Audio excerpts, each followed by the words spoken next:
A la gran legisladora Blanquita Sacancela, con quien tengo el honor de haber sido su amigo y de ser su amigo. Está candidata ahora a vicepresidenta de la República. Ella es una mujer sencilla de los barrios de Quito, mujer profesional, preparada, muy jovial, pero más que nada, pues, defensora de los intereses de nuestra gente en el Quito profundo. Bienvenida a Radio Morena, ingeniera Blanca Sacancela.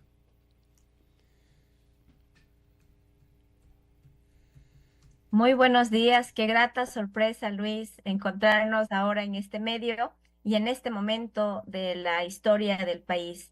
Es un gusto para mí compartir con ustedes, quienes hacen Radio Morena. Gracias por la oportunidad. Un saludo a toda la hermosa audiencia de Radio Morena. La vicepresidenta con el candidato presidencial de la lista 21, Francesco Tabaqui, un joven ganadero de la costa ecuatoriana, y usted una mujer sencilla y humilde, pero muy trabajadora y muy capaz de la serranía ecuatoriana, concretamente de Quito. ¿Cuáles son sus planes en favor de nuestra gente? De la gente que siempre reclama, que quiere trabajo, que quiere empleo, que quiere desenvolverse en seguridad. Todo esto para ver cómo nuestro pueblo se inclina a la votación por ustedes. Gracias, Luis. A ver, varias cosas. El país tiene varias urgencias, la económica, la de seguridad, ahora la energética, la de salud, la de educación. Francesco Tabaqui es una persona, como tú bien dices, que viene del sector del campo. Él es un ganadero, es una persona apasionada y convencida de la reactivación del campo y mirar el campo como una oportunidad para principalmente generar una dinamización económica, generar oportunidades de empleo y desde luego también mitigar la migración, que es otro de los flagelos que estamos viviendo. Tenemos nuestro plan de gobierno que está presentado ante el CNE, como ustedes bien lo saben, que además es un tema mandatorio por ley, y les invito a que lo puedan descargar, les invito a que ustedes lo puedan ver. Nuestro plan de gobierno tiene básicamente tres ejes: una, una mano dura, una mano justa y la mano inteligente. En materia de seguridad, que principalmente el puerto, como es la provincia del Guayas, Guayaquil puntualmente, tiene varias problemáticas. No puede ser, Luis y queridos amigos que nos escuchan, que todos los días nos levantemos mirando los noticieros o mirando las notas de prensa en donde dicen que mataron a una persona que fue a la tienda, ingresaron a la casa de un ciudadano y lo asesinaron, secuestraron a cualquier persona, mataron a una mujer. Ese Ecuador no es el Ecuador en el que nosotros merecemos vivir. Ese Ecuador no es el Ecuador que nos heredaron quienes nos antecedieron en este país. Por lo tanto, tomar con atención y con responsabilidad es una de las primeras acciones de los mandatarios. Nosotros estamos en este proceso con una propia carta de presentación, Luis, como tú bien lo dijiste y tuvimos la oportunidad de ser colegas, de compartir algunos elementos, y si tú recuerdas, de trabajar juntos en la ley para los comerciantes autónomos. La histórica y la hoja de ruta de cada uno de los candidatos es lo que la organización política presenta hoy para que los ciudadanos tengan una decisión. Cuando hablamos nosotros de la mano dura, estamos hablando del fortalecimiento de la institucionalidad. Estamos hablando del cumplimiento de lo que ya fue la consulta popular en materia de endurecimiento de penas. Estamos hablando de que necesitamos una autoridad que llegue a ejercer el poder de una manera acertada, a poner orden en los sectores estratégicos. Francesco tiene ese talante y tiene ese antecedente.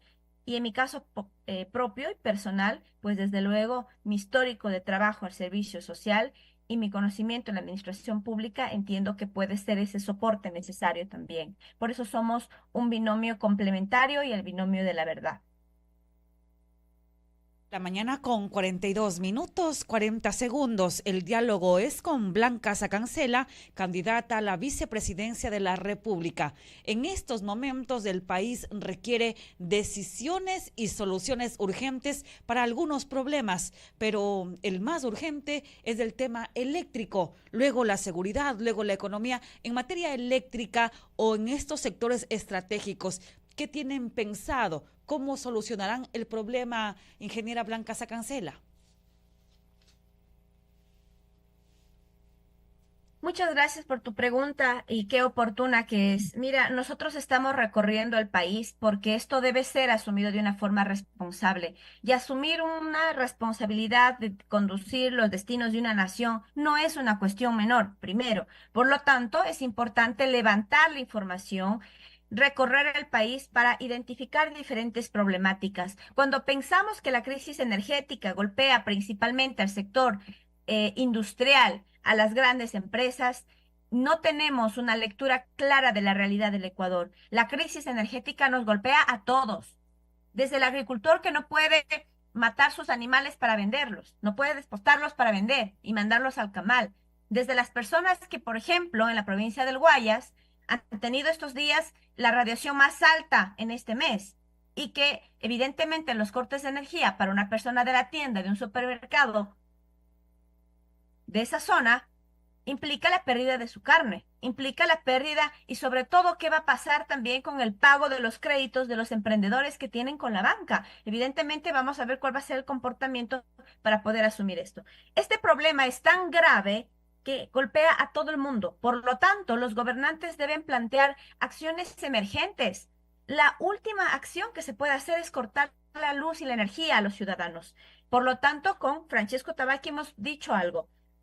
Apenas nosotros tomemos posesión como presidente Francesco y en mi caso como vicepresidente, vamos nosotros a entablar un plan emergente que ya lo hemos trabajado. Primero, tiene que ver con las relaciones diplomáticas a nivel internacional con los países cercanos, Colombia y Perú, que tienen primero una dinámica diferente. Comprar energía. No hay nada más caro que la gente se quede con hambre, que el país se vaya a la quiebra y eso no puede pasar. Segundo, necesitamos promover la inversión privada. Hoy la Asamblea está tratando ya un proyecto de ley. Yo digo enmendando lo que hicieron mal a inicio del año, ¿no? Porque ustedes recordarán que ya pasó la ley no más apagones y que no dejaron clara cuál va a ser el rol del sector privado. Cuando hablamos del sector privado no es privatizar el sector, sino es permitir que el privado invierta, pero que también, como parte de la responsabilidad, asuma el funcionamiento y la operatividad de una central térmica o hidroeléctrica actual al 100% para mantener esa generación. Eso es en lo urgente, pero en el corto plazo debemos sin duda diversificar el abastecimiento del Sistema Nacional de Energía para no depender únicamente de los sistemas hídricos, sino promover las energías renovables, la geotérmica y las otras opciones que hay. La tecnología está aquí a la vuelta de la esquina. No querer mirar y no querer entender que el problema es un modelo estatista es una lectura también equivocada. Francesco y yo, como ustedes ven, tenemos muy claro nuestra hoja de ruta que ya está marcada. No vamos a dejar nosotros sin energía y sin luz a este país y no vamos a dejar que este país se apague, porque se apagan las vidas y se apaga el Ecuador. Son las 7 en esta mañana con 46 minutos. Saludamos la participación de la ingeniera Blanca Sacancela como ex legisladora con su propuesta, indudablemente la de Creo, lista 21, acompañando al ingeniero Francesco Tabacchi. Le saluda Roberto Figueroa, candidata ya, porque vimos que está prácticamente listo, enlistada en esa que se va a oficializar antes que termine el año de parte del Consejo Nacional Electoral. Hay un enfoque de seguridad, de justicia y la búsqueda de un desarrollo sostenible. Candidata, ingeniera Blanca Sacancela, ¿podríamos ampliar un poquito para los oyentes de Radio Morena en este propósito que tiene el proyecto, la campaña de Creo, lista 21, de cara al proceso electoral? He podido ver algunas líneas de esta naturaleza, por eso me atrevo a consultarle, ingeniera Blanca Sacancela. Con mucho gusto y más bien gracias a ustedes porque estos espacios de diálogo permiten que la ciudadanía conozca a los perfiles que estamos postulando para dirigir la nación. En materia de seguridad, recordemos que cuando hablamos nosotros de endurecimiento de penas, estamos hablando de segmentar a qué sectores o a qué delitos se van a sancionar y a qué sectores va a tocar. Actos de violación, secuestro, vacunas, pero también el mal manejo de la justicia en este país. Recordemos lo que acabamos de ver de un sistema que lamentablemente ha sido lacerado e infiltrado por la corrupción a nivel judicial. Por lo tanto, eso es lo que nosotros estamos planteando. Segundo, ¿qué está pasando especialmente con la provincia del Guayas? Es un tema que si usted le pregunta a cualquier político, casi no lo quiere hablar. Primero, es el tema portuario. ¿Qué pasa con el tema de los puertos en el país? En los últimos años no se ha hecho una inversión estatal, el privado lo ha hecho, me parece que más de 10 millones de dólares, o entre 10 y 15 millones de dólares, para mejorar los sistemas y los nudos críticos donde ellos consideran que deben ser puntos especiales de seguridad. Pero el Ecuador no ha tenido un control en materia del sistema aduanero como tal. Por lo tanto, los puertos y sus procesos y sus cadenas de control han sido vulnerados. Entonces, cuando nosotros miramos que existen muertes violentas en Guayas, existen secuestros, no es una delincuencia común. Entonces, esos enfoques están equivocados. Francesco y yo hemos hecho una lectura y un trabajo responsable para identificar los nudos críticos y sensibles a nivel del país. En la provincia del Guaya vamos a intervenir con determinación la situación de los puertos, las zonas periféricas de los puertos, la inversión en sistemas de ciberseguridad, que pasa por los sellos, que pasa por evitar que se cambien los conductores en la carretera, que pasa por permitir un segundo control en carretera, que lo que permite es que te abran el contenedor, que pasa por hacer un inventario de las personas que están en lugares específicos y estratégicos, manejando información sensible para que sea permeada por el narcotráfico. Cuando nosotros tenemos una claridad de los puntos neurálgicos a los cuales hay que atender, estamos planteando estrategias puntuales, enfoque de inversión. Esto no es inventarse el agua tibio, decir que vamos a hacer cosas novedosas, es simplemente cumplir el rol del Estado. Pero mientras nosotros no vayamos minimizando y cortando este sistema criminal y tocando la economía de este sector que tanto daño ha hecho al país, la situación de seguridad no va a cambiar. La situación de los jóvenes del Cerro Las Cabras no va a cambiar, porque para ellos ahora es normal que sean exportados como sicarios a países vecinos.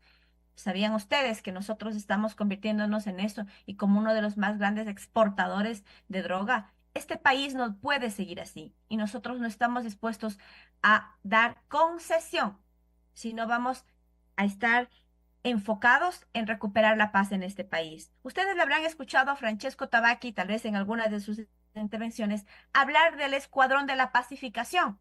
Y hemos recibido muchos cuestionamientos, les digo, queridos amigos. Y es normal, porque tal vez las personas que tienen un poco ya de memoria en tema de la gestión política de este país, podemos recordar lo que fue el Escuadrón de la Pacificación, tal vez con otro nombre, con otro estilo en su momento, pero que dio resultado necesario.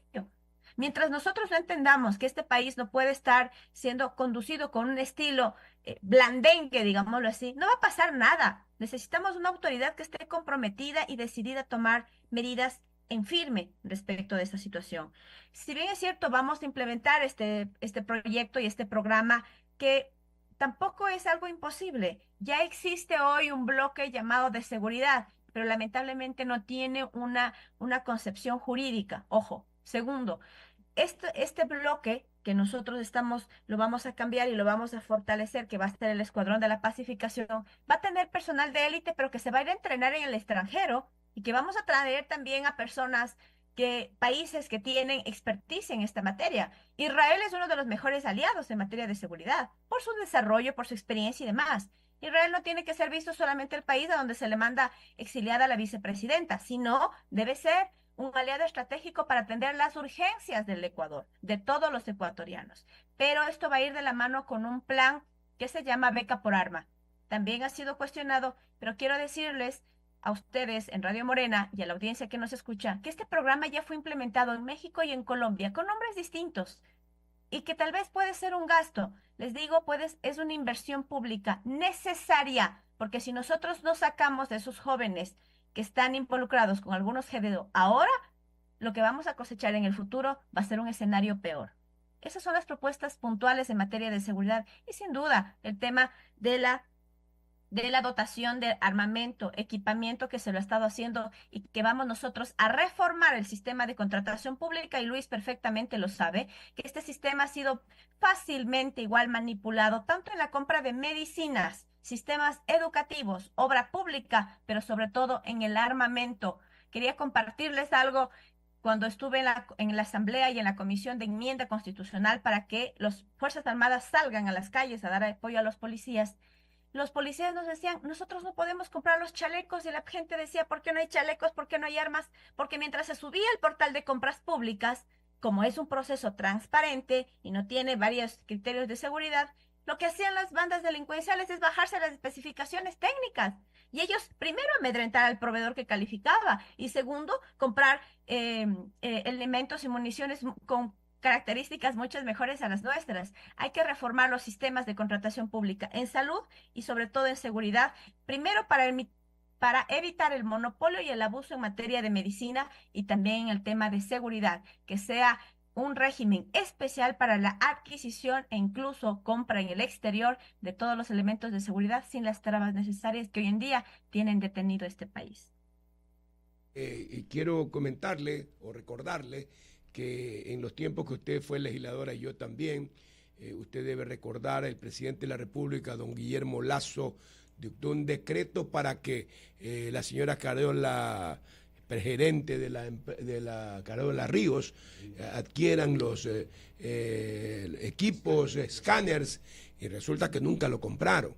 En todo caso, ahí parece que le fallaron al presidente de la República en aquel entonces. Pero el problema de la droga, de exportación de drogas, no es un problema que ocasiona tanto daño de violencia a la interna, aunque hay actos que derivan de ello. El problema en este momento es la falta de trabajo, mucha carestía en la vida, la plata no alcanza por ningún lado, la gente se queja. Entonces, ¿cómo usted podrá solucionar eso junto a Tabaqui en la lista 21? ¿Cómo ustedes lo plantean para que haya recursos económicos? ¿Cómo reactivamos esto? ¿Y cómo controlamos realmente? Y usted debe recordarse, yo puse hasta una denuncia penal contra la señora Carola Ríos por ese tema.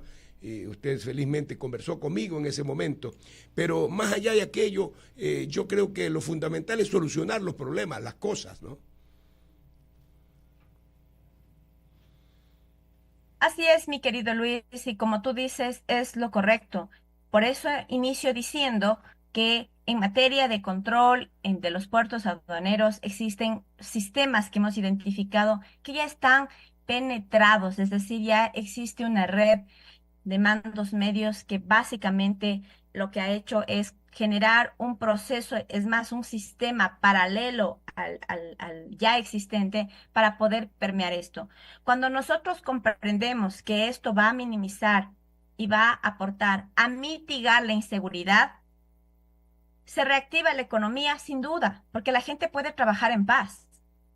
Segundo, también el turismo se dinamiza, pero desde luego que también existe inversión privada. Cuando se habla de generación de empleo y que a la gente no le alcanza, por supuesto que no le alcanza, por supuesto que no tenemos, pero ¿cómo generas tú empleo en un país con estas condiciones? Solamente les comparto algo breve. El día de ayer estuve en la provincia de Imbabura, nos encontramos con unos extranjeros en la cascada de Peguche y yo les hice una pregunta. Me dice, nosotros estamos pensando antes de venir al Ecuador, primero porque el mensaje que tiene el exterior del Ecuador es que estamos en un estado de guerra. Entonces, cuando los extranjeros miran que existe un estado de guerra, lo piensan dos veces. Adicional a eso, el tema también de toda la inseguridad que se ha generado, sí por la falta de empleo, pero también por una herida social histórica. Querer decir que vamos a reparar la herida social histórica de un tajo es algo falso, pero sí entender que la inversión en lo social es fundamental. Las medidas tienen que ser urgentes, las decisiones acertadas, pero entender que esto va a ser un proceso muy duro y un proceso que va a costarle mucho tiempo al país. Lo que va a pasar después de esta crisis energética va a dejar una crisis en lo económico de manera profunda y ahí debe estar el Estado. El Ecuador no es un país pobre. Debemos ponerle fin a la minería ilegal, queridos amigos. Yo en esta semana hice público un video de mi postura personal respecto de la minería ilegal. Los políticos, las autoridades, nos hemos dejado corromper, digamos, doblegar sobre diferentes temas. El tema de la minería ilegal está devastando el país. Tal vez en la provincia del Guayas no lo pueden sentir, pero es un problema muy duro para otras provincias. Y lo que está pasando es que mientras no permitimos que se haga una minería legal y que eso genera, por ejemplo, solo en el año 2024, en el primer semestre, 600 millones de dólares de impuestos. No estamos permitiendo que el país primero cobre esos impuestos para salud, para educación, para lo social, para todo. Segundo, estamos permitiendo que los GDOs manejen las mineras ilegales. ¿Y qué está pasando en el tema de la minería ilegal? Tenemos red de trata, abuso sexual, abuso laboral. Tenemos una devastación sin precedente de la naturaleza. Por lo tanto, necesitamos poner mano dura y hablar de los temas sensibles. Solo la minería normalizada y la minería legal genera empleo, dinamiza la economía, pero también pagan los impuestos. Las empresas privadas están pensando mucho en quedarse. El privado genera más empleo que el estatal. Recordemos que el Estado ya no tiene dónde más crecer, primero por el déficit que tenemos y segundo porque necesitamos generar estas condiciones para atraer al privado.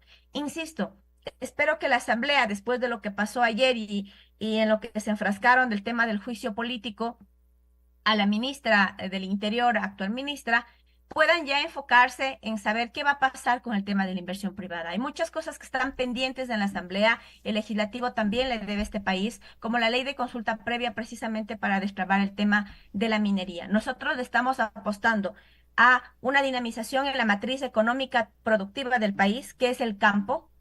Y el campo, cuando le hablo del campo, es también descentralizar el contrato de alimentación escolar, que casi llega a los 22 millones de dólares al año y que hoy por hoy se entregan a las grandes empresas. Nuestra propuesta es descentralizar para que las personas lecheras puedan tener una planta pequeña en sus localidades y nutran al menos a la ruralidad. Vamos a generar empleo en esas pequeñas localidades. Segundo, el Sí. tema del turismo, que va de la mano con la seguridad, y desde luego también vamos a apostar en la minería responsable en el Ecuador. 8 en punto de la mañana. Queremos agradecer a usted, ingeniera Blanca Sacancela, candidata a la vicepresidencia de la República del Ecuador por Creo Lista 21. Gracias por estar aquí. Y le reiteramos el deseo de tenerle cualquier momento cuando pase No, por a Guayaquil, ustedes. en el estudio, acá en el estudio Barrabio Morena. Seguro que sí. Un agradecimiento especial a todos los amigos de Radio Morena. El gusto y siempre las órdenes.